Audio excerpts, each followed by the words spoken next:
Father in heaven, please help me now as I share a thought. In Jesus' name, amen. Morning, friends. I just came out of the garden, and I've been out there picking strawberries all morning. So what I'll do is I'll separate the pot. I'll take the biggest, nicest ones, put them in a bowl, and the smaller ones I'll cut up to make strawberry jam. The way I do it, I get a pot, put the strawberries in. Usually ratio is probably about 2/3 fruit to 1/3 dates. Cut the dates up, put it with strawberries, simmer it down, let it cool, grind it up, and that is just the best strawberry jam. It really doesn't cost anything. It's whole food, plant-based, very natural, very healthy, very full of fiber, very filling, very satisfying, and it's the work of our own hands. Products right out of our garden. And that's been my work for this morning. A few days ago, Darlene was out in the garden planting potatoes, and I went out there, we had a little conversation. And as we were talking about the potatoes, the subject of environment came up. Darlene, when she was in high school, had summer jobs, and they weren't her favorite line of work. Job description today, potato planter. And seeing how I'm a descendant from the Irish, I have a natural inclination toward potatoes. Well, I'm from the South, and we have a natural inclination toward potatoes also. Yeah. Or as we say down here, taters. Taters. Down here you fry them though. In Ireland they just bake them. Any way you make them, they're good. Yeah. As someone once said, I've never met a tatey I didn't like. Yeah. So that's, hopefully we'll get a good harvest this year. Yeah. The environment today, sunny, 70 degrees, peaceful, quiet, out in the garden. Everything's natural. Birds singing. Birds singing, forgot about the birds. Bird singing, people not singing. We don't sing very well. But planting potatoes. There are a lot of different ways to plant potatoes. I've done it many different ways, and they all seem to work. I just dig a little shallow place, put it in it, barely cover it, and then I cover it with leaves. Yeah. And so I let them grow, the leaves cover them, and they grow pretty well that way. Yeah, it's really a great blessing. I remember my father, he worked in a factory, I think yours did too. And this is a better workplace. It's a better workplace.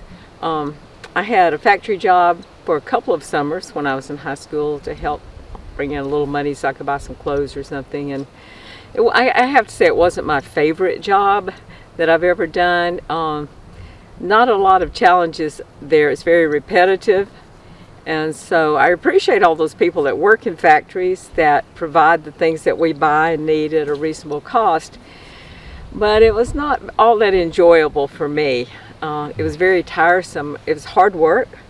And being in high school, I wasn't really all that excited about a lot of hard work. And I went to work. I rode with someone to work, to carpool, to help save money so we could make a little bit more. And when I came home, I was just dog tired. So I would go to bed, and the next morning I had to wake up early and go back to work. So it was that way all week long. At the end of the week, I was totally exhausted. And it was very tiresome, hard work to do there. Yeah. Here, you know, the work is very hard, and at the night we're dog tired, but it's hard to describe, but somehow it brings a peace when you go to work instead of dread. Yeah, I like it a lot better outside. Inside a factory, I mean, you go to work, there's a whistle that blows, all the machines started, and it blows again at lunchtime. You got 30 minutes to eat lunch, and then it blows again and you start work again. There were no windows that you can look out or anything like that. I don't know if there were skylights. There was something for light. Maybe it was just electric lighting. I don't remember. I worked in a glove mill and in a sock mill, and it was pretty much the same. In the glove mill there were more people around me, so they would talk, chitter chatter while they were working. I was learning, so I was concentrating a little bit more. I didn't talk much because I couldn't do my work and talk. They had gotten to the point where they could do that. And then in the glove mill I was more isolated. I mean, in the sock mill I was more isolated. I don't remember anybody really being around me in that. I was a sock inspector. And so I'd pull the sock on this little sleeve-like thing. I'd pull it on and flip it over, inspect it for holes, and pull it back off.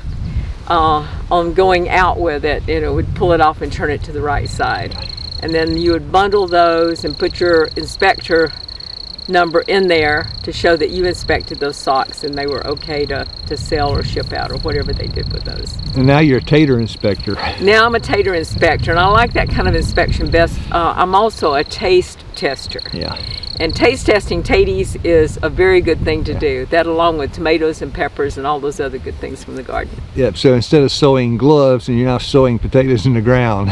That's right. And then you're going to do some taste testing and some inspecting. That's right. My wife, potato inspector.